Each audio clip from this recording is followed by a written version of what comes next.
Good day, Form 2.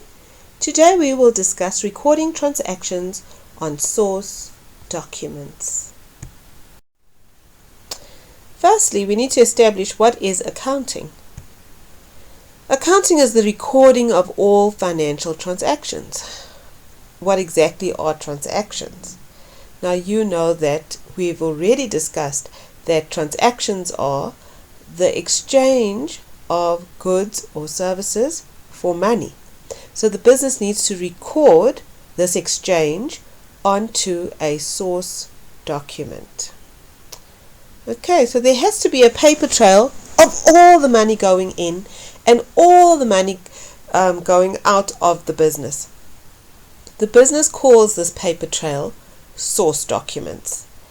Who keeps a track of this paper trail? It is usually the bookkeeper. Some people like to call bookkeepers accountants. The first thing a business needs to do is open a business bank account. The business can approach any bank to see if they will take them on as a client. When a business opens a bank account, the bank usually gives the business a special unique bank account number and a checkbook. This type of account is called a current bank account. Some people also call it a cheque account. What happens after the bank account is opened? The owner will deposit money into the bank account by completing a deposit slip.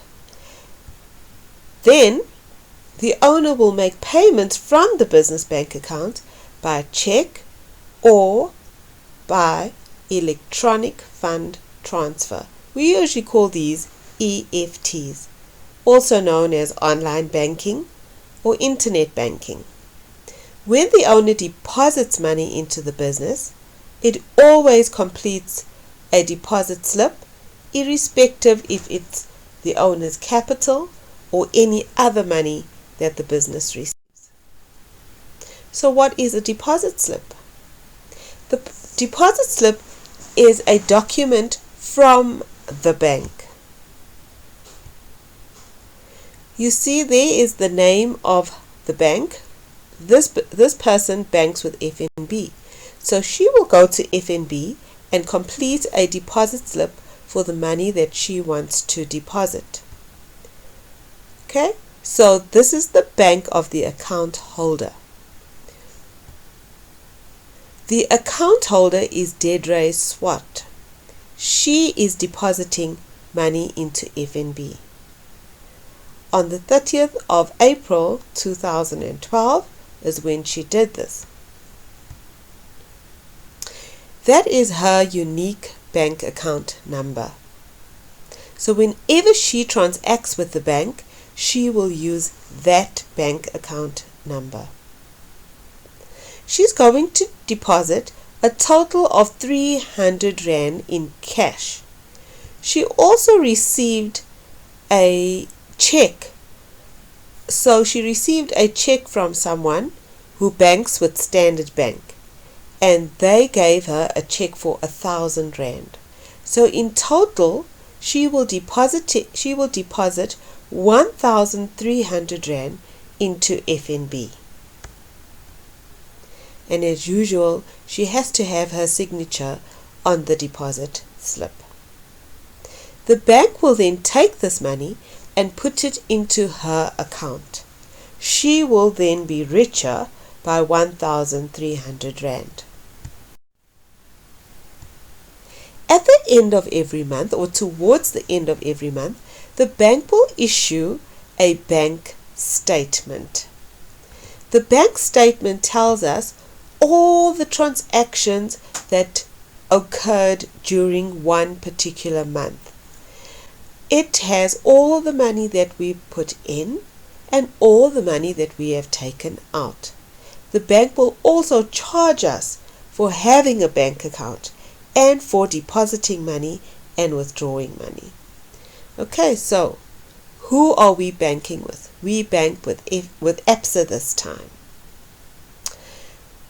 The name of the person whose bank statement this is written there, as well as the address. Okay, so that's the name of the account holder. We now have the unique bank account number for that person. This column tells us the date of every transaction. The transaction description column tells us the details of every transaction. The amount column tells us exactly how much was either put in or taken out on a particular day. And the balance column tells us what we have left in the bank at the end of every particular day. So what is a check? A check is a book that the bank gives the business or any person in order to make payments. Each page of the check has your bank account number and the amount that you are paying somebody, as well as who you are paying. The business uses this checkbook to make payments. However, there must be money in the bank in order for the business to make these payments. The check also helps the owner to keep a track of all the payments that the business has made. So a paper trail of payments is formed in the checkbook. When the checkbook is complete, remember, the checkbook is not going to last forever because the business is going to make a lot of payments. So when the checkbook is finished, the bank will issue the business with a new check. There are two parts to a check. The first part is what we call the main part of the check, is given to someone that we are paying. In this case, we are paying office decorators. The name of our bank is ABC Bank, and we're paying office decorators on the 1st of March. So who are we? We are Handyman Hardware Store. That is the name of our business. We are paying office decorators 570 rands only. This we write in words. What we write in words has to also reflect in numbers. So you see that in the block it says 570 full stop 00, 570 rand in numbers. The check is crossed. Where you see not negotiable, that means that the check is not transferable. Office decorators may not give anybody else the check that we have paid them.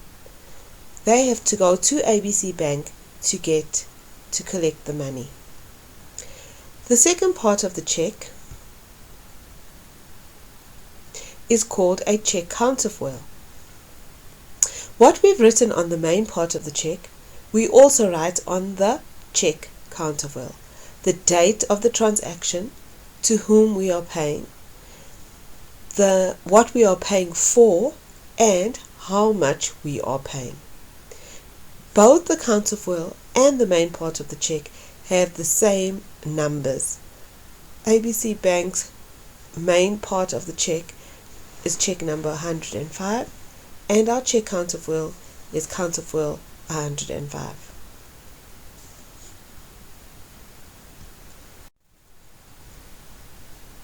Example of a check and a check counterfoil. Let's look at this transaction. On the 18th of March, we paid the municipality for water by check, 650 rand. The name of our bank is Absa Bank. 220987 is our branch number. We are paying the municipality, so under payee we write municipality. The date on which we are paying is the 18th of March. 650 rand only is written in words and in numbers. What we write on the main part of the check, we also write on the check counterfoil. and we write what we are paying for. As you can see, the check counterfoil and the check both have the same number, check number 56. We cross this check to show that the municipality can't give it to anybody else, and we sign the check.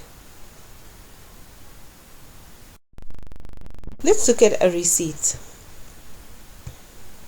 A receipt is given to a person that the business receives money from. In this case, the business received money from AB Green on the 16th of March. The business could receive money from people for services rendered, for services that the business has rendered, for rent that the business has received, for commission that the business has received, or if people settle their accounts. AB Green paid us 2,000 Rand for his account. So he has an account with us, and he paid us 2,000 Rand on that account. Let's look at this transaction. We received 600 Rand from Sally for service fees on the 25th of March. We are TT Plumbers. We've given Sally receipt number 10 on the 25th of March for 600 Rand only in words and 600 Rand in numbers. What was it for? For service fees. Okay, and then Johan received this money, so he signs the receipt. The original receipt is given to Sally. We then keep a duplicate copy of this receipt so that the bookkeeper can record the transaction. A cash register tape. What is that? A cash register tape is found in a till or a cash register. As you can see in the example, there is a cash register in the illustration. Now there are two tapes inside of the cash register.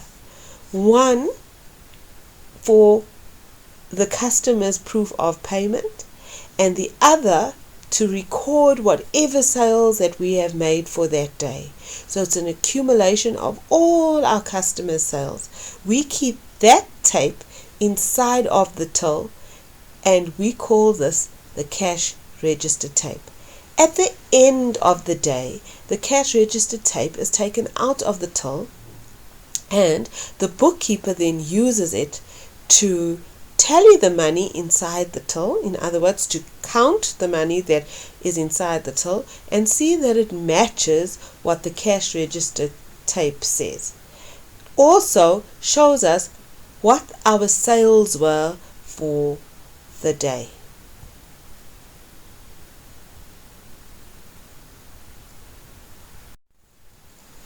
So what do we do with these source documents that we have written out? The bookkeeper will collect all the receipts, all the cash register tapes for the month, all the deposit slips, and put them in date order. He will then enter these transactions using those source documents into a book called a cash receipts journal. The bookkeeper will take all the check counterfoils from our checkbook and enter those check counterfoils into a book called a cash payment journal. That is how the bookkeeper records the transactions of a business.